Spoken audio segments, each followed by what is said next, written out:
సుధాకరం సుధాకరం లోపల ఏం ఎక్కుతున్నావయ్యా? అదే నేనయ్యా ఇంట్లో గరుడాచారాన్ని.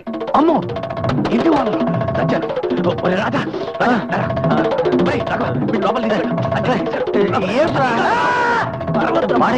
మేనేజ్ చేస్తాను.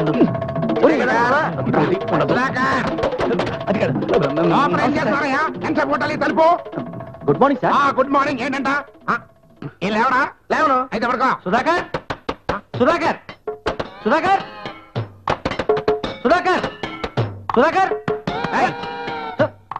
ఇంకా నువ్వు ఇప్పుడే ఇప్పుడే వచ్చా. జస్ట్ సుధాకర్ ఉన్నాడండి. మళ్ళీ నువ్వు ఎందుకు వచ్చావు? జస్ట్ చూశాడు బాబాయ్. చూసావుగా ఇంకా బా. అసలు వాడు మీకోసం వచ్చాడు సార్. ఎందుకుటా?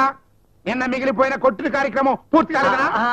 ఒక సైడ్ నుంచి చూస్తే అలాంటిది సార్. అసలు మీలాంటి పెద్దవాళ్ళ దగ్గర నుంచి దెబ్బలు తింటాం నాలాంటి కుర్రకారికి ఆశీర్వాదం లాంటిది కదా సార్. అసలు ఎందుకో మీలాంటి వయసున్న వాళ్ళు చూస్తే నాకు ఒకలాంటి ఇది సార్.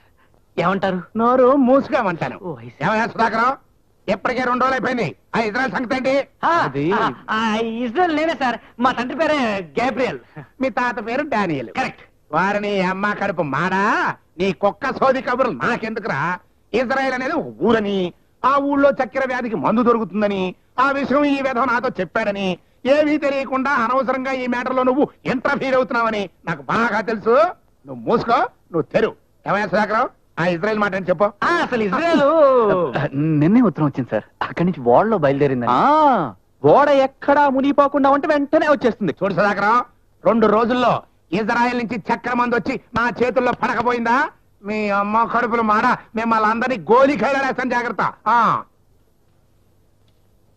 అసలు నీకు ఇజ్రాయెల్ గురించి ఏం తెలుసు? అడ్డంగా నేను సపోర్ట్ చేద్దామని. నీ స్టోరీ వేరు, నా స్టోరీ వేరు. చూడు, ఇంకెప్పుడు విషయం తెలియకుండా అనవసరంగా ఓవర్ యాక్ట్ చేయకు.